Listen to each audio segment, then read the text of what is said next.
Hello, kamusta po sila? This is Miling. You're tuned into Miling's TV. Tayo po ay nasa White Plains ng barangay Salu, Porac, Pampanga. At tayo po ay nag-view tripping ng ating house na tinitingnan. At yan po ang kanilang amenities na ating nadaanan pagpasok po ninyo sa kanilang village. At yan po ang inyong makikita. So tayo po ay nasa map ng kanilang locations. At yan po yung gitna na ating pinatayuan. So tayo po ay bumiyahe papaloob sa kanilang phase 1, phase 2 na po kasi yung kanilang ginagawa. So, dito po sa lot na to is meron silang tatayong market. So, yan po yung mga natapos na nila mga houses. So, ang unang pupuntahan po natin is yung sample unit ng Carnation dahil tayo po ay naka-voice over lamang. At yung namin po natin ang kanilang mga houses na ating pupuntahan. So, yung Carnation po kasi is maganda siya. Bali, may upper unit po yung kanilang unit sa Carnation. So, namali tayo ng punta. So, umikot po tayo. So, marami na po silang houses diyan. So, ito na po yung sample ng Carnation.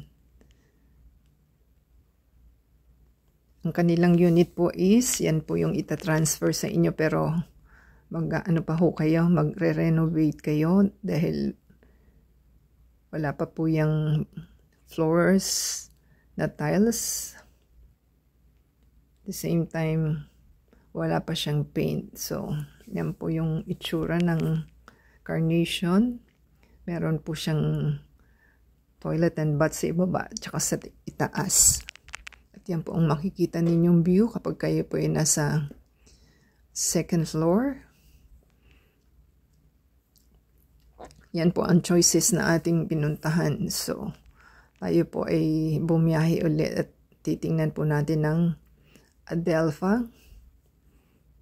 Kasi ito po yung mas mura-mura nila. Kung dalawa lang po kayo, yan po yung model unit nila.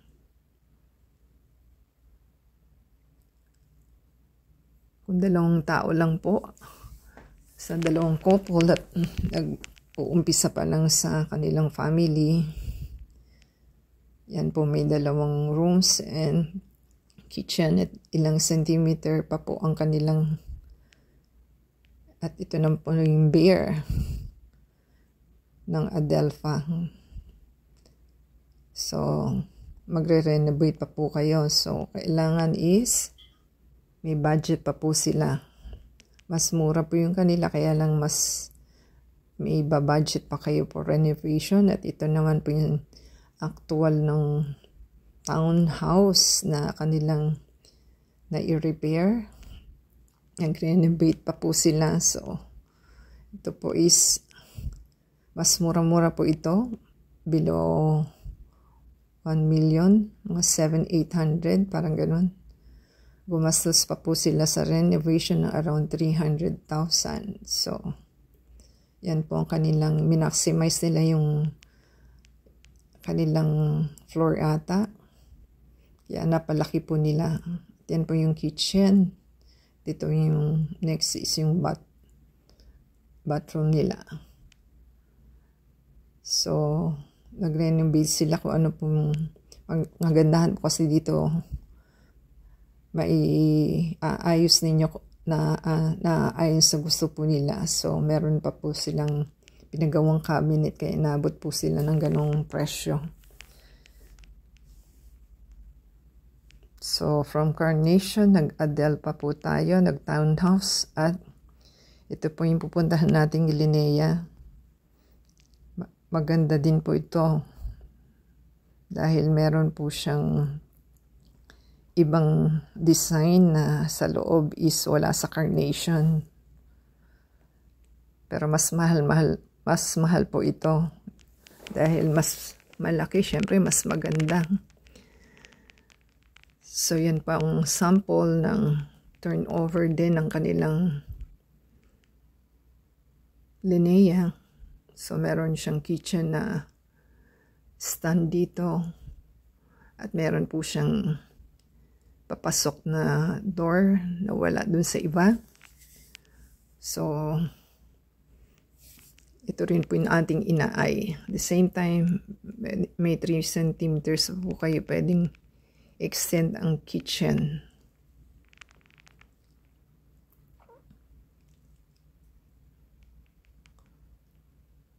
So, yan po yung ating papalabas na po tayo ng Linea. At kayo na po ang mag-finish ng inyong housing kung ano po yung gusto nila. At the same time, depende po sa ilang division of rooms ang gusto nilang magawa sa isang place. So, ganyan po ang inyong makikita.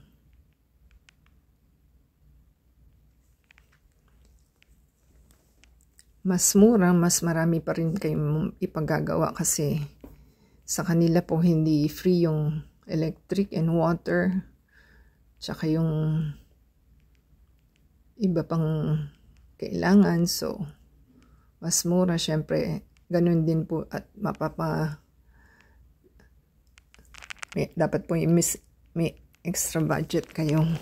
So, tayo po ay pumunta na ng kanilang office at tinry po natin mas secure ng forms kung gusto po nating i-save yung ating place. So, kung nagustuhan po nila ating video for today, pa-subscribe lang po sa ating channel. Like, comment down below. Add us sa Facebook, Twitter, TikTok, and Instagram. At the same time, paki-play po yung ads and video para po ma-monetize tayo. Yan po ang ating place na tinignan. Kung naghahanap po kayo, try nyo pong pumunta ng White Plains. So until next time po, God bless everyone.